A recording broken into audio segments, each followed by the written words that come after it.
우리가 살면서 겪는 어려운 일 중에 하나는 누군가로부터 내 어떤 잘못을 지적받을 때가 아닌가 싶습니다. 우리는 조금 좀 과하게 표현하면 나에게 잘못했다고 말하는 사람이 없었으면 좋겠다. 그만 좀 나에게 이런 말 저런 말 안 했으면 좋겠다. 이런 마음들이 뭐 정도의 차이는 있겠으나 다 있죠. 그래서 뭐 사람들이 가장 듣기 싫어하는 말이 뭐 원망과 불평의 말 혹은 지적하고 판단하는 말 아니겠습니까? 그런데 여러분, 누가 나에게 잘못했다는 말을 듣기 싫어하게 되면 그것이 곧 망하는 지름길이라는 것 또한 아셔야 합니다. 여러분, 사울 왕이 왜 망했습니까? 다른 사람의 책망을 듣기 싫어했기 때문입니다.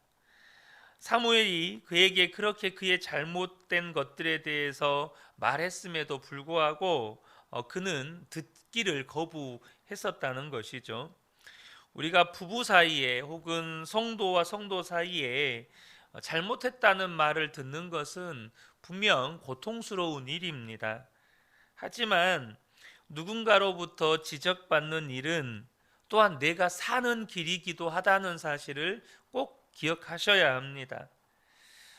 그때 그 말을 달게 받는 것, 그 사람을 그 사람이 잘못 보았다고 할지라도 그 사람의 말을 소중하게 생각하는 것, 그것이 우리의 영이 죽지 않는 올바른 태도라고 하는 것입니다. 우리는요, 어쩔 수 없이 죄덩어리인 육신과 또 죄의 본성을 여전히 가지고 삽니다. 우리는 계속해서 성화되어 가는 과정 가운데 있기 때문에 여전히 죄의 본성은 우리 안에서 꿈틀거리죠. 그러므로 우리 스스로가 보지 못함으로 인하여서 잘못 행동하고 잘못 말하고 그렇게 살아가는 우리의 모습을 다른 사람이 보는 경우가 많습니다. 그럴 경우에 우리가 반드시 명심할 것은 다른 사람의 책망이나 다른 사람의 비판의 말도 들을 수 있어야 한다는 겁니다. 여러분, 이게 좀 하나님의 말씀이 뭔가 좀 앞뒤가 안 맞는 말인 것 같죠. 하나님께서 비판받지 않으려거든 비판하지 말라 이렇게 말씀하세요. 우리는 그 말씀을 나에게 적용해야 합니다. 한편 누군가 나에게 비판의 말을 할 때에 들을 수도 있어야 한다는 겁니다. 오늘 이 시편 78편은 이스라엘 백성들에게 아주 마음 아픈 그냥 심장에다가 칼을 박는 그런 메시지입니다. 이스라엘 백성들이 가장 듣기 싫어하는 메시지예요. 그게 뭐냐면 이스라엘 백성들이 그렇게 놀라운 하나님의 은혜를 받았으면서도 하나님을 배신했다는 메시지입니다. 그래서 시편 78편 기자가 제일 먼저 하는 이야기가 뭐냐면 제발 들으라는 말입니다. 1절에 보면 내 백성아 내 교훈을 들으며 내 말에 귀를 기울여라. 시편 78편은 유사한 성경이 있는데 그것은 바로 사도행전 7장입니다. 근데 여러분 사도행전 7장에 뭐가 나오죠? 스데반 집사의 설교가 나오는데 이 스데반 집사의 설교의 핵심이 뭡니까? 끊임없이 이스라엘 백성들이 하나님께 반역했다는 설교를 합니다. 또 본문이 아주 길다는 것도 이 사도행전 7장과 매우 흡사하죠. 스데반 집사가 당시 유대교 지도자들 앞에서 이스라엘의 조상들이 얼마나 하나님께 범죄하고 또 하나님께서 보내신 선지자를 얼마나 죽였는지 이 부분에 대해서 설교를 하는데 이 설교를 들을 때 이 유대인들이 귀를 틀어막고 스데반 집사에게 돌을 던졌습니다. 잘못을 지적하는 사람의 입을 막고 심지어 죽이고 싶은 마음이 그들 안에 들었고 그것을 실행으로 옮겼죠. 그런데 오늘 본문도 마찬가지로 이스라엘 백성들이 정말 듣기 싫어하는 메시지를 이 시편 기자가 말하고 있는 것입니다. 나아가 시편 기자는 이 메시지를 잘 들을 뿐만 아니고 자손들에게도 전해주라고 말씀합니다. 6절에 보면 미래에 태어날 자손에게도 대대로 일러주어 그들도 그들의 자손에게 대대손손 전하게 하셨다. 그럼 뭘 들려주라는 말일까요? 우리처럼 살지 말라는 겁니다. 여러분, 믿음의 선배인 우리가 우리 자녀들에게 꼭 전해 주어야 할 것 가운데 하나가 뭐냐 하면 우리의 실패의 이야기입니다. 우리가 하나님을 바르게 믿지 못해서 하나님의 말씀에 불순종했었고, 그러므로 인하여서 내가 겪었던 엄청난 실패들을 후손들에게, 우리 미래 세대들에게 전해 주어야 한다는 거예요. 8절에 조상처럼 반역하며 고집만 부리는 세대가 되지 말며 마음이 견고하지 못한 세대, 하나님을 믿지 아니하는 세대가 되지 말라고 하셨다. 자녀들에게 우리가 실패함으로 깨우쳤던 그 교훈들을 그대로 알려주어서 그 자녀들은 그런 세대가 되지 못하도록 그렇게 가르쳐야 한다는 것이죠. 이 이야기가 오늘 시편 78편에 쭉 나오는 이야기입니다. 이스라엘 백성들이 그동안 얼마나 하나님 앞에서 잘못 살았는지, 얼마나 하나님의 은혜를 배신했는지에 대한 이야기가 나와요. 그런데요, 참 신기한 것은 이스라엘 백성들이 배신한 이야기를 하다가 보니까, 여러분, 아무것도 안 했는데 배신이 있을 수 없잖아요. 그 사람이 나에게 어떤 선을 베푼 것도 아니고 친절을 베푼 것도 아니고 뭐 사랑을 베푼 것도 아닌데 어떻게 배신이 있을 수 있어요? 그러잖아요. 이 배신이라고 하는 건 누가 나에게 사랑을 베풀었고 친절을 베풀었고 용서를 베풀었는데 그 사람에게 칼을 꽂는 거예요. 그러니까 이스라엘 백성들이 배신한 것을 이야기하려고 하다 보니까 하나님께서 이스라엘 백성들에게 어떤 은혜를 베푸셨는지를 이야기해야만 하는 거예요. 그래서 그 이야기를 하는데, 이 이스라엘 백성들에 대한 이야기를 하면 하나님께서 은혜 베푸시고 그들은 하나님을 배신하고 또 하나님께서 징계하시니까 그들이 회개하고 용서받는, 그러니까 이 이야기가 반복이 되는 겁니다. 그들이 범죄하고 용서하고 범죄하고 용서하고. 9절부터 66절까지의 말씀을 요약하면 다 그 이야기입니다. 하나님께서 이스라엘 백성을 애굽에서 구원해 내시고 가나안 땅으로 들이기까지 이스라엘 백성들을 인도하세요. 그런데 이스라엘 백성들은 하나님께 은혜를 받으면서도 끊임없이 원망하고 불평합니다. 물을 달라, 먹을 것을 달라, 고기를 달라. 하나님께서 원망 불평하는 이스라엘 백성들에게 진노하시지만 또 결국에는 그들이 원하는 것을 다 주십니다. 하늘에서 만나 주시고 고기 주시고 또 물 주시고.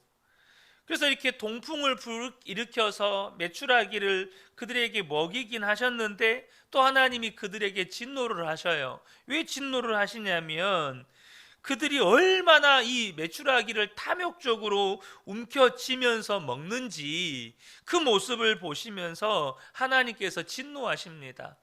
그렇게 탐욕적이고 다른 사람들을 이렇게 돌아보지도 않고 자기 입에만 넣는 그들의 모습이 너무 보기 싫으셨던 거죠. 이스라엘 백성들은 그런 사람들이었습니다. 그러나 하나님은 또 그들을 끊임없이 용서하시고 구름기둥과 불기둥으로 인도하시고 그 백성들을 여전히 품어주셨어요. 그리고 이제 가나안 땅에 들어가게 됩니다. 이것도 다 하나님의 은혜인 거죠.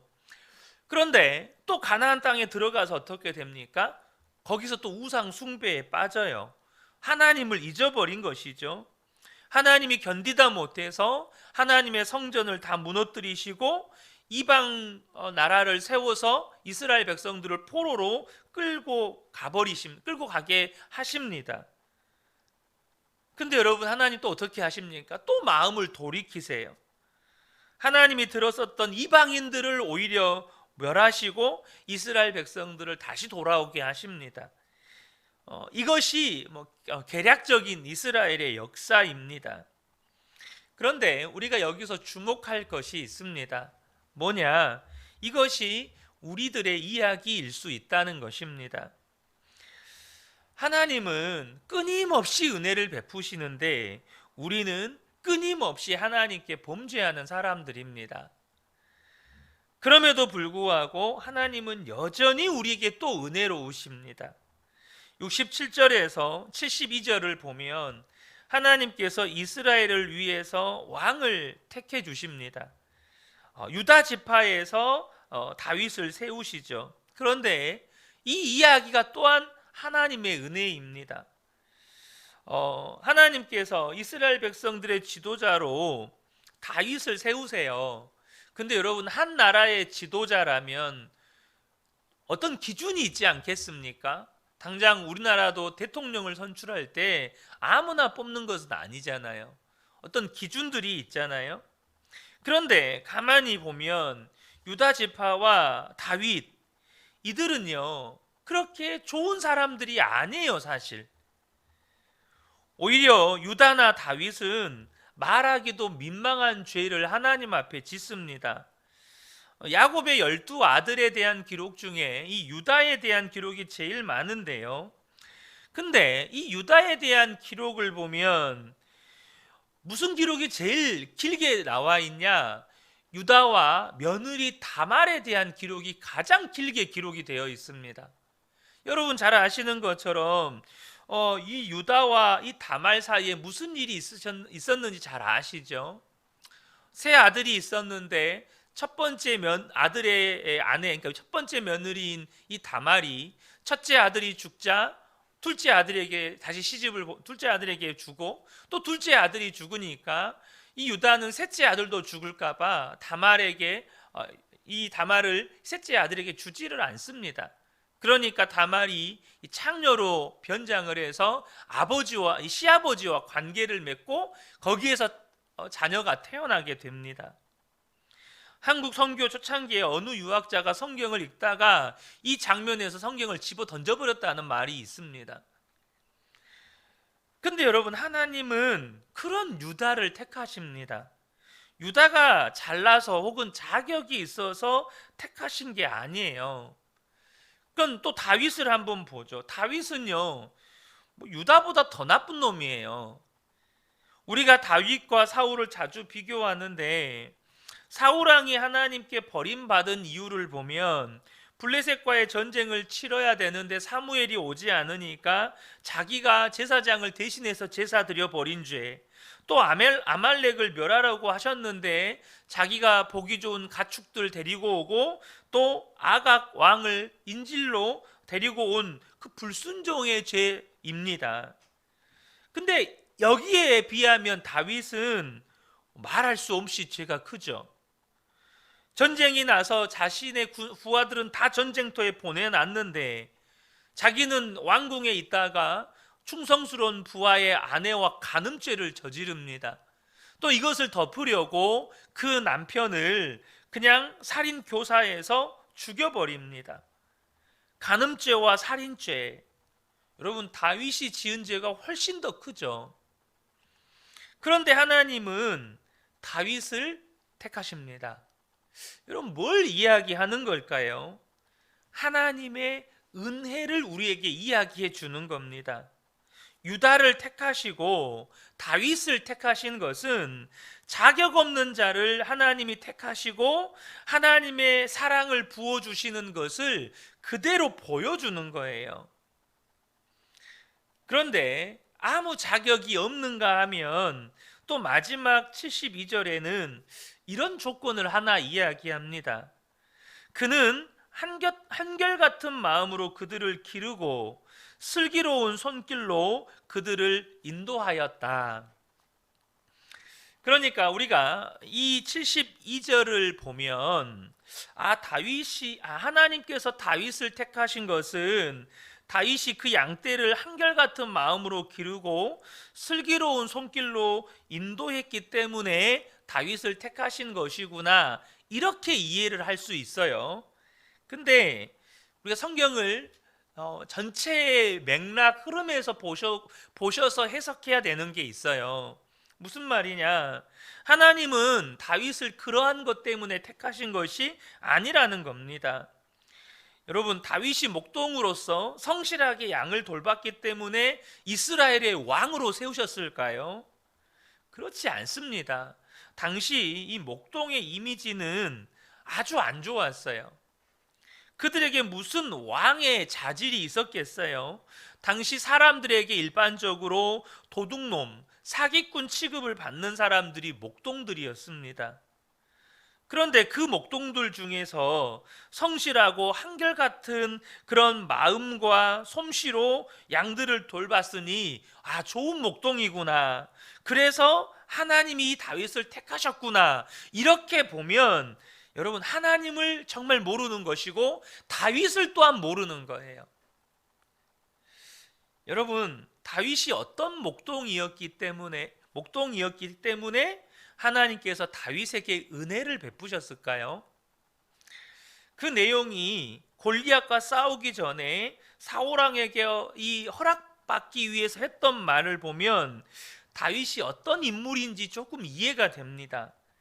자, 사무엘상 17장 34절 35절을 보면 다윗이 사울에게 말하되 주의 종 아버지의 양을 지킬 때에 사자나 곰이 와서 양떼에서 새끼를 물어가면 내가 따라가서 그것을 치고 그 입에서 새끼를 건져내었고 그것이 일어나 나를 해하고자 하면 내가 수염을 잡고 그것을 쳐 죽였나이다. 여러분, 이 이야기는 다윗의 성실함이나 다윗의 책임감을 이야기하는 내용이 아닙니다. 이것은 은혜가 무엇인지를 우리에게 보여주는 말씀이에요. 여러분, 다윗은 그저 성실하고 좋은 목동이 아니에요. 어떤 의미로는 다윗은 진짜 이상한 목동이에요. 아무리 목동이지만 사자나 곰이 양의 새끼를 움켜가면 어떻게 하는 게 정상일까요? 이렇게 사자나 곰이 물어간 양떼를 찾아오는 게 정상적인 목동일까요? 아니면 그 양은 포기하고 사자나 곰이 습격을 했으니까 이 남은 양떼를 잘 다독거리고 남은 양떼 빼앗기거나 잃어버리지 않도록 이렇게 단도리를 하는 게 정상적인 목동일까요? 여러분, 정상적인 목동은 이미 사자나 곰이 물어간 새끼는 포기하고 이 남아있는 양떼를 잘 단도리하고 한 마리라도 안 잃어버리기 위해서 보살피는 게 정상적인 양떼고 그것만 해도 잘했다고 칭찬받는 겁니다. 근데 다윗은 지금 약간 제정신이 아닌 거예요. 지금 사자나 곰의 수염을 잡고 그것이 물어간 양 새끼를 찾아오는 거예요. 현실감 없는 이야기죠. 그러니까 다윗은 좋은 목동이라기보다는 이상한 목동이고 특별한 목동인 거예요. 그럼 여러분, 양의 입장에서 한번 생각을 해보죠. 여러분, 양의 입장에서 양은요, 다윗에게 뭐 하나 해준 게 없어요. 양이 다윗에게 뭘 해준 게 없다고요. 양이 다윗에게 먹을 걸 갖다 준 것도 아니고 양이 다윗에게 뭔가 좋은 것을 준 것도 아니에요. 그런데 그 목동이라고 하는 다윗이 사자나 곰에게 지금 잡혀가는 양을 위해서 목숨을 거는 거예요. 그러니까 양의 입장에서 보면 다윗은 전적으로 은혜의 목동인 거예요. 그러니까 양의 입장에서 보면 은혜를 입은 거예요. 짐승 하나 구하려고 다윗은 목숨을 거는 거죠. 이것을 은혜라고 하는 겁니다. 다윗은 양에게만 그렇게 하지 않고 자기 동족과 이스라엘 군대 그리고 하나님을 위해서도 똑같은 심정이었어요. 36절 37절을 보면 주의 종이 사자와 곰도 쳤은즉 살아계신 하나님의 군대를 모욕한 이 할례 받지 않은 블레셋 사람이리이까 그가 그 짐승의 하나와 같이 되리이다. 또 다윗이 이르되 여호와께서 나를 사자의 발톱과 곰의 발톱에서 건져내셨은즉 나를 이 블레셋 사람의 손에서 건져내시리이다. 여러분, 이건 소년의 말이라고 보기에는 이게는 말이 안 되는 거예요. 그러니까 다윗은 지금 자기 동족, 하나님의 군대, 하나님이 저 이방인에게 모욕받는 것을 참을 수가 없었어요. 이것은 너무너무 수치스러운 일이었어요. 그러니까 자기 동족과 또 이스라엘 군대와 하나님을 위해서 목숨을 걸어버리는 거예요. 그러니까 사울 왕도 다윗에게 압도를 당하는 겁니다. 여러분, 지금 뭐가 일어나는 거죠? 다윗의 속에서 일어나는 이 마음이 은혜라고 하는 겁니다. 그래서 하나님께서 다윗을 보실 때 내 마음에 합한 자라고 말씀하는 거예요. 왜 내 마음에 합할까요? 이게 하나님의 마음이거든요. 이스라엘 백성들이 하나님께 뭐 한 게 아무것도 없어요. 이스라엘 백성들이 하나님께 뭐 선한 일을 한 것도 없어요. 근데 하나님은 이스라엘 백성들을 구원하시려고, 저와 여러분을 구원하시려고 예수 그리스도를 십자가에 못 박아 죽이십니다. 다윗은 자기에게 아무것도 한디 준 것이 없는 양 한 마리 구원하기 위해서 자기 목숨을 걸어요. 그러니까 다윗이 하나님의 마음에 합한 자라고 평가를 받는 거예요. 다윗, 너는 내 마음을 알겠구나. 그것이 다윗이 하나님께 은혜를 받은 비결이기도 해요. 사랑하는 성도 여러분, 이 본문을 설명을 하려다 보니까 서론이 매우 길었는데요, 저와 여러분이 기억하셨으면 좋겠습니다. 저는 제 마음 가운데 제 마음의 소원 가운데 하나가 뭐냐면, 내가 정말 하나님의 마음에 합한 자가 되었으면 좋겠다. 하나님 앞에 서는 날에 하나님께 듣고 싶은 칭찬 가운데 하나가 너는 내 마음에 합한 자야, 이런 말을 들었으면 좋겠어요. 근데 우리는 하나님의 마음을 잘 몰라요. 뭐가 하나님의 마음에 합한 자일까? 은혜의 마음을 품는 거예요. 사랑하는 성도 여러분, 저와 여러분의 마음 안에 이 은혜의 마음이 있었으면 좋겠습니다. 누군가 나에게 해준 것도 없어요. 누군가 나에게 친절을 베풀어 준 것도 없어요. 그가 그로 인해서 내가 무슨 혜택을 받은 것도 없어요. 그런데도 나는 사랑하는 거예요. 그런데도 나는 때로는 주님이 원하시니까 내 목숨을 거는 거예요. 주님의 마음이에요, 그게. 사랑하는 성도 여러분, 저와 여러분의 마음 안에 이 주님의 은혜의 마음이 있기를 축복합니다. 그 사람이 하나님의 은혜를 넘치도록 받게 되는 사람인 것입니다. 이 새벽에 함께 예배하는 우리 모든 성도님들이 이 은혜의 마음이 충만하게 부어지시기를 축복합니다. 그래서 넘치는 은혜 가운데 살아가시는 복된 분들 되시기를 예수님의 이름으로 축복합니다. 아멘.